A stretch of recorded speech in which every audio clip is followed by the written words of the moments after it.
It was the bloodiest battle in human history, a frozen hell where over 2 million men fought in the streets, buildings, and rubble. Hitler thought victory was certain, but Stalingrad would become his worst nightmare. This is the story of how the Soviet Union turned the tide against Nazi Germany in a battle so brutal that survival was almost impossible. In 1942, Hitler had a dream to conquer the Soviet Union and secure its oil fields. But first, he needed to take a key city, Stalingrad. It was a city with no major strategic value, but it had one thing Hitler couldn't resist: Stalin's name. The Germans launched Operation Blue, sending over 600,000 soldiers to the Eastern Front.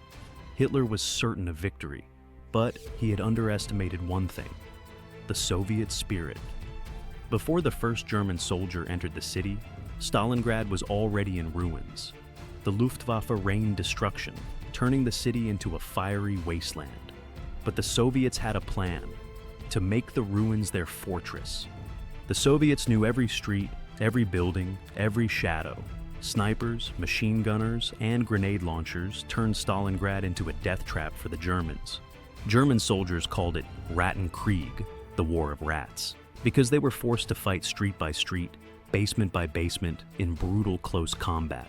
As winter set in, the Germans realized their mistake. They had no winter clothing, no reinforcements, and no escape.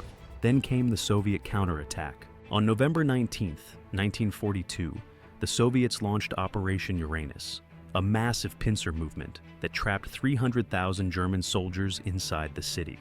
Hitler ordered them to fight to the last bullet, but there was no food, no supplies, and no way out. By January 1943, it was over. German troops, starving and frozen, surrendered. Only 90,000 remained out of the 300,000 trapped soldiers.